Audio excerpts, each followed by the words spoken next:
Hi, welcome to Brass Matters. I'm John Wallace, and if you don't know me, I'm obsessed with incredible performances, chance discoveries, and unexpected musical treasures. The Wallace Collection have many projects on the go, but one of my favourites is the longer-term project Haydn Transformed. This encompasses 20 plus Haydn string quartets arranged for brass quintet in Paris in the years 1858 to 68, specifically to give brass players a higher class of music to get their teeth into, ostensibly to turn them into better all-round musicians. But did it work? Can a brass-playing leopard change its spots? The arranger was one Julien Tollot, and we're going to find out a lot more about him in this podcast. How on earth can you play masterpieces for string quartet on brass quintet? How did the players of the 1860s cope? So here to help answer these questions are Tony George, co-artistic director of the Wallace Collection, and Sandy Coffin, Wallace Collection board member and also PhD student at the Royal Conservatoire of Scotland. Sandy is shortly before the summer is out to present her thesis, including this very topic, to the PhD examiners. So, what have you both been up to recently? Sandy? Well, I'm in the final stages of writing up this PhD and trying to make sense of it all and how exciting it has been to work on this project, to discover these quintets and to actually bring them to life, have you guys bring them to life. It's amazing, but it's hard to write down. It's really hard to write it. And I'm also getting ready, preparing a conference in November for the Historic Brass Society in Lyon. Lyon in France. So Tony, what about you?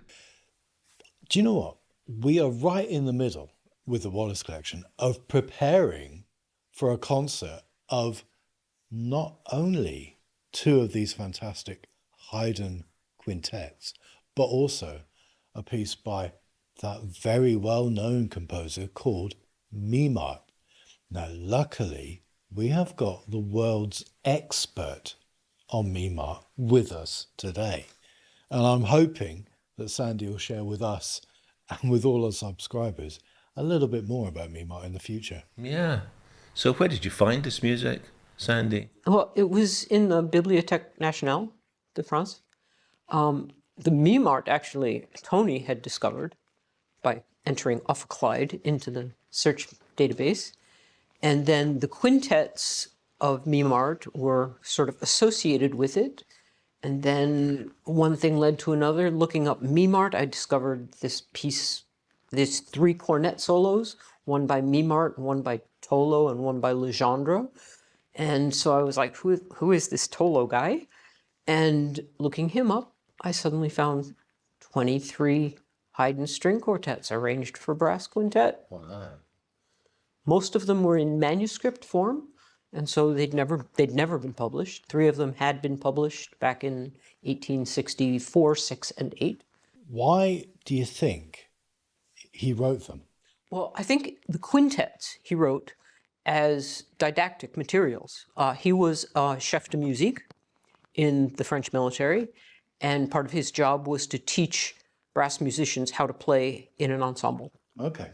And right around the same time, 1854, there was a big push in the military to get the chef de musiques to be officers and to get paid better, and to get musicians paid better so they weren't cannon fodder, but they were actually considered minor officers, and for the brass players to be given the same parity of esteem as, say, string players, and build up chamber music and things like that. There's all sorts of articles and things like that that were in the military journals at the time about using chamber music to build ensemble skills and stuff.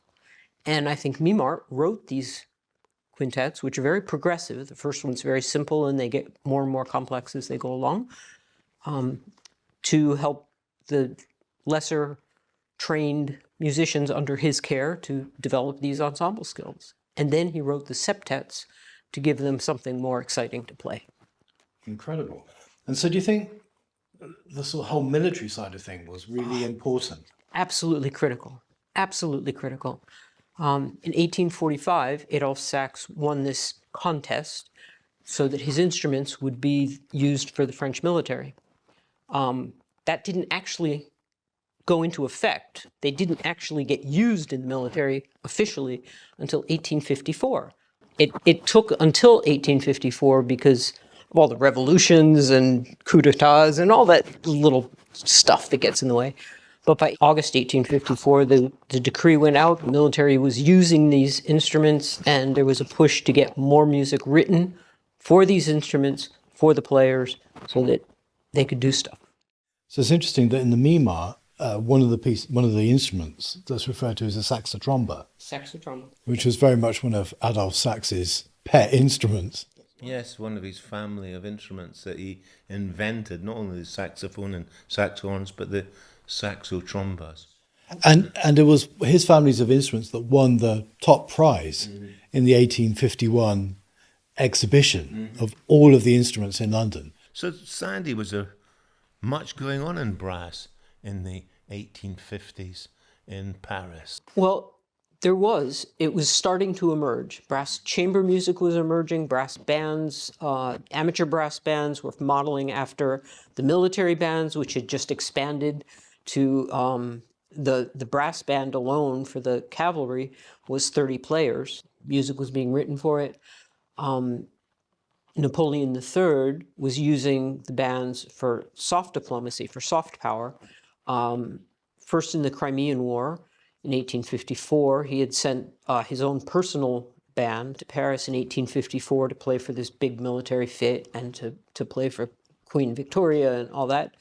Then in 1858, he sent the Garde Nationale band to Britain for a 3-month tour. They did, I think, 48 concerts in the 3 months that they were there. The French Navy was involved in the South China Seas, and they sent bands on the ships. Did Mimart go there as well? Mimart was the head of music for the entire South China Seas. And then he went up to, he was sent on a mission along the east coast of the United States, started in Newfoundland and down along the east coast of the U.S. And With his band as well? That was, the band on the ship. You know, it was all diplomatic stuff. He was always on the admiral's ship. So fire notes, not shells at exactly. the enemy. Yeah. Win them over with our music. Were they written as improving music for the musicians as well, you think? Because they're quite hard, aren't they? They're very difficult. I think starting with the later quintets, maybe number 5, which very much sounds like an opera overture to me, I think was when he started to say, well, now that you've learned the basic skills, let's make some music that's really kind of more interesting. It'd be lovely to hear that.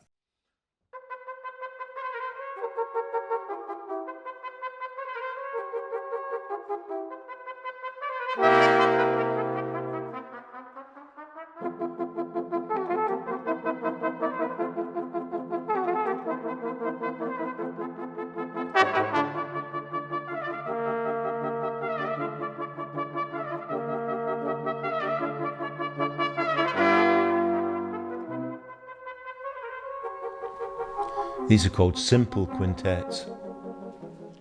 They don't sound very simple to me. So, Sandy, what instruments are we hearing? You're hearing the cornet on the top, and then a bugle, a flugelhorn, and then the saxotromba, and then the trombone, and a bassa, bass saxo. Amazing. And the saxotromba is in E flat. E flat. E flat, like a tenor. Okay.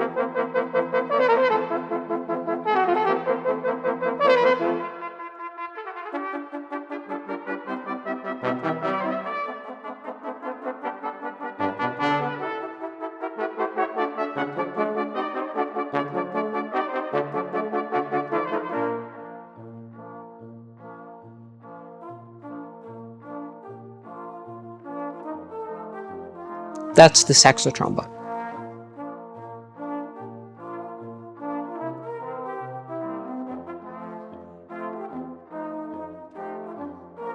And the bass has got 5 valves. I believe so. Yeah. And the saxotron was like the forerunner of the tenor horn. Yeah.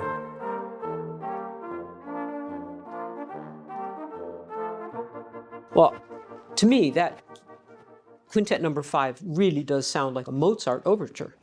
And Mozart was among the 3 biggies of chamber music and symphonic music in Paris at the time. Everyone wanted Haydn, Mozart, and Beethoven. They were the trilogy. And so it was all really exciting stuff. And this one was probably played around 1858, 1859. And that's about when Tollot started arranging his Haydn quartets. So why do you think Tollot arranged the Haydn quartets? Well, he was working with several of the amateur bands. He worked as a conductor, and he also worked as like an adjudicator for band contests. And the Orpheonic movement in France was taking off from about mid-1850s, with the amateur bands imitating the instrumentation of the military bands and looking for a good repertoire, but not being able to play quite as complex music as the elite military bands. And I think there was a huge interest among the population of France for didactic movements and people just wanting to learn things and explore things on their own, and everyone striving to be a little bit higher class than they were. And so teaching people how to listen to music, listen to Haydn, and to play Haydn would be just a great way for people to learn how to play together and take on a higher class of music, which was just important to everyone. In the middle of the 19th century, I suppose brass instruments were associated with marching, and then with dance bands, quadrilles and polkas and all of that sort of thing. And so it must have been totally and utterly amazing to hear brass instruments being played in this very sort of tender, intimate string quartet idiom. And so it's very revealing of what brass instruments are capable of. And for me, I just love that this original music for brass chamber music has been found. It didn't exist, in my consciousness at least 10 years ago. And when I was growing up, there was brass band quartets, of course, that I played in from very young, but they were slightly frowned down upon as just by the cognoscenti as being, just potpourris of operas and so on. But this is through composed music, and Mimart seems to have been choosing different models. Like his model here is, it's Mozart, Rossini, very fleet of foot and wonderful stuff, because as brass players, we think of the 19th century as being theme and variation time, and as being time of the great virtuosos, So what did Mimart have anything to do with the Arbans and the Levies of this world at the time? Well, I don't have a direct connection. I know that he worked with Frederick Schlottmann, who was one of the cornet soloists, but he did write 2 air varies, and one of them is fairly complex, actually. It's called Les Cascades. And that one's it's really good, and it was marketed all over the place, played in Britain. His music was very popular in Britain from the 1860s. It's just waiting there to be rediscovered. So Tony, in the 19th century, we think of cornet players as being the great virtuosos, but what about lower down, in pitch? Were there also great virtuosos of, the lower pitched instruments? Absolutely. When we look at the 19th century, we've there's a huge explosion of the need for people to learn how to play these instruments. And so if you have people wanting to learn, immediately into that you come people who write music for people to learn through, people like Arban, Levy. And then with that most perfect of all instruments, the ophicleide, there were people called Cousinus, and Baer and Cousinus wrote a 2-volume treatise, I'll have you know, on how to play the ophicleide. But towards the back of it, there are the most advanced duets, incredibly complicated. For 2 For ophicleides? 2 ophicleides. Where'd you find 2 ophicleides? You find them all over the place. You can go and pick them up in Byers Road, apparently. But to be fair, so there was this huge explosion of people who wanted to learn how to play all these instruments. And when you learn how to play them, you realise that you can play them really quite quickly. So we think of composers like, for example, de Mersmann, who wrote many flute pieces, but he also wrote pieces for ophicleide.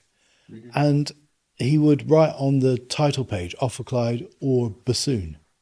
So they were regarded as just as versatile, just as virtuosic as other instruments. And we forget that some of these virtuosi, towards the end of their lives, they were forced to play the tuba rather than the ophicleide, because the tuba came along and it sounded wider and could play lower. And so they had to learn an instrument they'd never even seen before. So how long did the ophicleide stay in vogue for? That's a brilliant question, because I think it stayed in vogue longer than you think. Because most people think, oh, okay, it was around for about 30 or 40 years until the tuba came along and took over. But I've got a recording of an ophicleide player in 1927. 1927 in Havana, Havana, playing in a Cuban. To Havana. That's right, playing in a Cuban dance band. Yeah. And I was lucky enough to go to Havana, and there's a music museum there, and it's got the very instrument that this guy played on, along with all the other instruments from the dance band. So the ophicleide hasn't really died out. It's just been a little bit forgotten. Sandy, moving on to the Haydn. Did you find them? Did you know about them before, or did you just stumble on them? I stumbled over them. Right. I tripped over them, completely surprised. I was looking for information about Mimart. Tony had found the quintets and the septets, and I was trying to find out who Mimart actually was. And in this process of looking for his materials, I found this collection of 3 cornet solos, one by Mimart, one by Legendre, who was a fairly famous cornet player, and one by this guy named J. Tollot. Never heard of him. Looked him up, and then suddenly there were 23 Haydn string quartets arranged for brass quintet in the 1860s. They've got these very picturesque names. Tell us about the dream, Sandy. Well, that one's from Opus 50 of Haydn's, which is a kind of his middle period of quartets. And the second movement is just so lyrical and so elegant. And it's not something you would expect to hear brass players playing, certainly not in the 19th century. And it's a wonderful example of how the instruments can interweave and make these beautiful lines just come to life, even though, it doesn't change the Haydn. It sounds the same as the Haydn would. He may have done things on the page that made it easier for the brass players to see what they were doing. But it just sounds so elegant and brings brass playing up to such a higher level than people would have expected. It takes them away from the marches and all that stuff. And is part of that, Tony, as well, that he doesn't put a tuba on the bottom part. He puts an instrument that's actually more like a cello, I think you're right. I think the bass part is quite a nimble instrument in all of the quartets that Tollot arranged. But also, he would be very aware that a tuba can easily swamp a group of brass players, whereas the smaller bass is a much more compact and nimble sound. I just love the way it works in the quintet, as we're just about to hear.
So Sandy, what instruments are we hearing here? So for this one, he's using a petite bugle on the top, and then the cornet on the second voice, and then the saxotromba, baritone saxotromba, and the bass saxotromba. So we have two saxotrombas.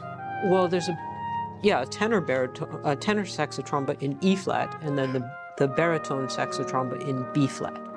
Very much like a baritone today. Yeah, I think he used the terms tenor and baritone not to conflict with the makers. All the makers had their own names, you know, for the families of instruments that they invented, and fought legal battles with each other all the time, didn't they? So he just put tenor or baritone, and they could have a sax or a quainon or a courtois or whatever. And he was also working with Lafleur, who had a shop in London, and so just keeping the generic name made it easier to cross over to the British brass band instruments and the French military instruments. Tollot was a very clever businessman. Yes, and I think he would have got on well with Tony because they shared a passion for the ophicleide, didn't they? They did, yeah. Tollot actually designed a contrabass ophicleide in F, which is in the museum in Paris. And he designed that in 1858, and right at the same time that he started doing these arrangements.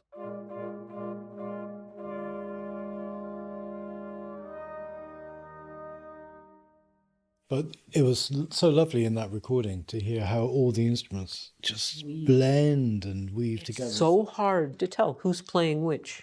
Mm-hmm.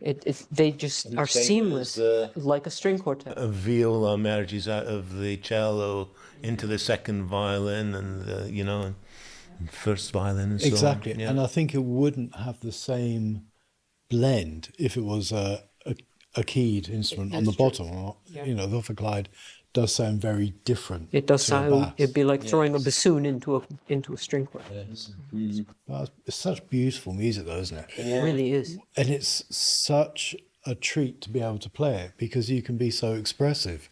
Every note can have nuance and a little bit of color, and it's fantastic. So you think it'll catch on then, do you? Well, I'd hope that a brass group would play it, A, because it's fantastic music, mm-hmm. B, because it's reaching back into a repertoire that no one knew existed, but C, because they can really annoy the string quartet players. Well, I will say, I've spoken with several string players, professional, David Walker, for example, who said, "Oh, I can't wait to hear those." Uh-huh. I think the string players are kind of like, "Show me what you can do." What amazes me is how fast the fast music sounds, because you expect you expect strings to play quickly, but really it's still a thrilling thing to hear brass play. I mean, I've been around brass all my life, and I still get excited when somebody plays something so fast it takes your breath away. So shall we listen to the last movement of the bird then? Yeah. Because that really gives it one, doesn't it? Let's hear what it sounds like. Okay.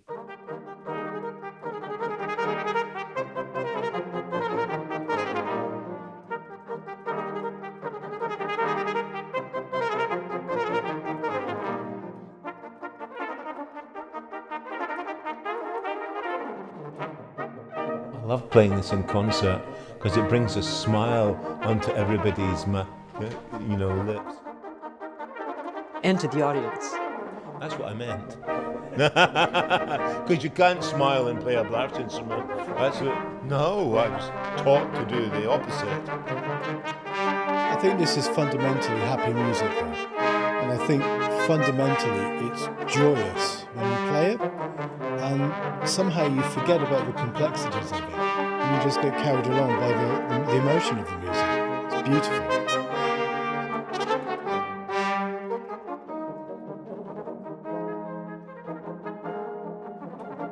It's nice as a cornet player setting a tempo that you think is going to give the tenor horn and the baritone a hard time.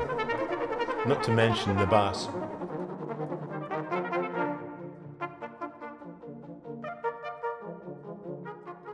It's very bird-like, isn't it? Very chirpy. It's almost like you're riding on the back of a bird. You're going off into the distance. Do you notice how in all of the episodes where it's harmonically a bit more complicated, we get slower, and then you speed up again when you get back to the tune, and it's so effective. Do you not find, though, that the more we played these, the more intuitive our performances of them came? Yeah, but I honestly think that tempo was a more fluid concept then. You know, it works when you have this little ebb and flow of tempo. It doesn't need to be metronomic. Yeah, and I think as it was there. Exactly, and as we got into all of the recordings, our interpretations of tempo became much more fluid. Yeah. And I think we also granted ourselves the permission to be a lot more free with how we played it. For me, sometimes towards the later recordings, it was almost as if we were improvising. It was so good.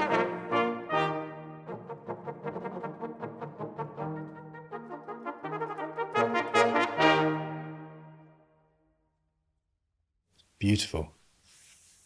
And this is one that Tollot actually was one of the ones that was published. And so it was out there for people to... It was out there for all of the virtuosos that were around at that time to play. Because that's what people often say to me. How will you be able to play Haydn string quartets? Because they're hard for string quartets to play them, you know. Well, Tollot did a fantastic job of making them playable for brass instruments. I really think he did a fantastic job of it. I mean, I've had, digitized quite a lot of them, myself, and I was surprised by how many scorings out. Very neat there were. He must have used a ruler on the score. But why did he do that? The manuscripts that we have were for the publisher. They were for the engravers.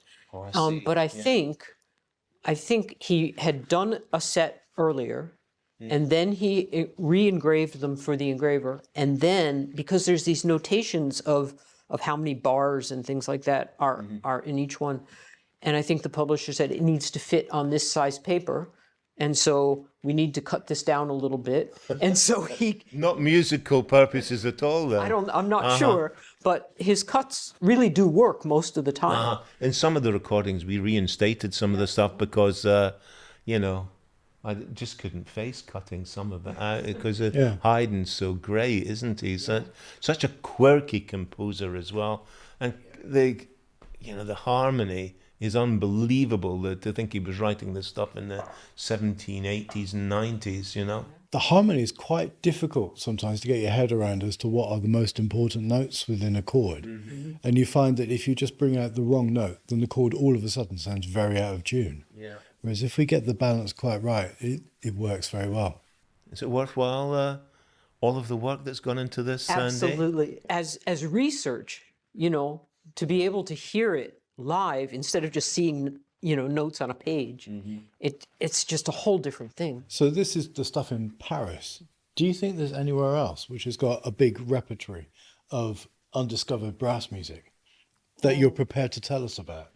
I'm not I haven't found any yet because I'm so focused on just getting this written up, but I'm sure there is more out there that hasn't yet been discovered. I think there's more in Paris that hasn't been discovered yet, or hasn't been rediscovered, I should say. And I think there's probably stuff in the British Library,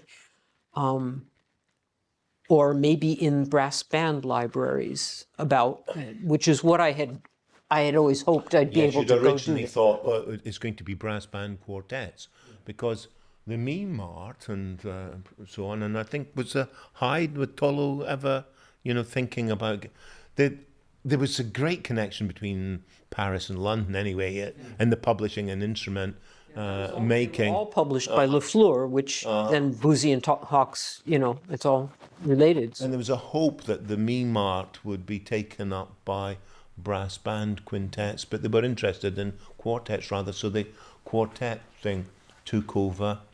People talk about the quality of brass music, but as far as I'm concerned, it's the way that they're played. And if you play them on the right instruments. Do you think the pitch makes a difference as well? Because some of the more astute members of our audience will notice that the pitch that we play the Haydn and the Mimart is slightly lower than modern pitch. 4-3-5. It was called Diapason, diapason normal. which came in 1858, It was a law, wasn't it? They have these laws in France. It's something for period instrument specialists to hold on to. And the thing is that the pitch always creeps up during a concert on brass instruments, doesn't it? Yeah. What is interesting, though, is that, for example, the instrument I'm playing on is at high pitch, very high pitch. So I have to stick in extra bits of tubing to get it down to 4-3-8. And that's an instrument from 1881, so it's not far off the right period. Fergus's saxotromba is at a sharp pitch as well, and the baritone saxotromba is quite high. It's only you cornet players. In fact, it was the bugle, which was the one that's flattest, isn't it? Yes. the military never actually adopted the diapason normal. They just said, these are our instruments, we're playing them. In Britain, the pitch was A 452.5, wasn't it? Until about 1928, they changed. And of course, the brass band movement didn't change till 1964 or so. So there was this high pitch as well as the low pitch. So I grew up playing at high pitch, and I always remember, the tuning slide almost fell on the floor when you had to play with with piano. But no, I think you'll find that the soprano guys, who are playing up high, always want the pitch to be lower because they harden the lip, and you guys on the bottom always want it to be higher because it's not as low. Yeah, that's true. That is very true. This sort of push-pull going on all the time. So if people want to hear a live performance of this music, how would they go about doing that? Oh, well, you just have to go along to Govan Old, the church in Govan, at 9 p.m. on July the 26th, which is a Saturday, I believe. Amazing. And if any of our colleagues wanted to learn how to play the Mimart for themselves, is there a publication available of it? As a matter of fact, there is. Amazing.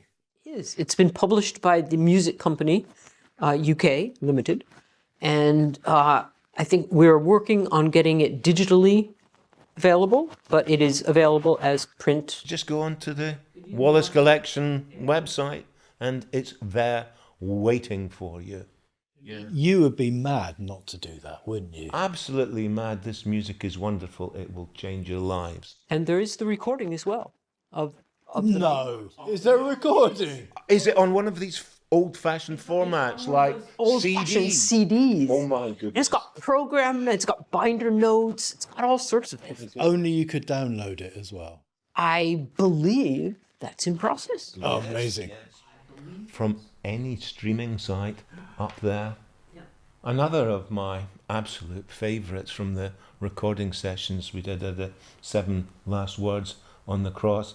And this just suits brass so well. I mean, I know Haydn did it in various different ways with choir and so on. It's so well paced, and it suits brass instruments especially, I think, because of the, it's got the introduction, then the 7 sonatas. There's an inevitability of the final earthquake, the terremoto, that the brass instruments do so well. So I think that's why it's my personal favourite, because it seems as though it was actually written for brass instruments. So I'll really look forward to getting back together again, all three of us, and really exploring that one in a lot more depth. I mean, just how significant was it to find all of this brass music, brass chamber music from the middle of the 19th century that nobody knew a Scooby about, 25 years ago. I think it's huge, because we don't think of brass chamber music as emerging until maybe even the 1950s, particularly. And to see that there was this huge body of work done 100 years earlier, original works for brass and elegant transcriptions, I think it's an enormous amount of music that has been rediscovered. And So was it a brass explosion then? Yeah, there was. We knew that there was a lot of music played by brass ensembles, for example, the Distin family band. And there are lots of other bands in America doing very similar things. All women bands, cornet ensembles. But what we really didn't know, what music was being written especially for them. And it wasn't just arrangements, it was original compositions. It was really sophisticated music. And that desire for sophistication is what fueled the need for these fantastic arrangements of the Haydn quartets. If they didn't want them to happen, they wouldn't have been written. No, and a lot of them, I think, were probably bespoke, all in, handwritten for these special ensembles who probably kept them to themselves, didn't they? I think so. Thank God for the Bibliothèque Nationale. It all seems to be there, doesn't it? So much of it.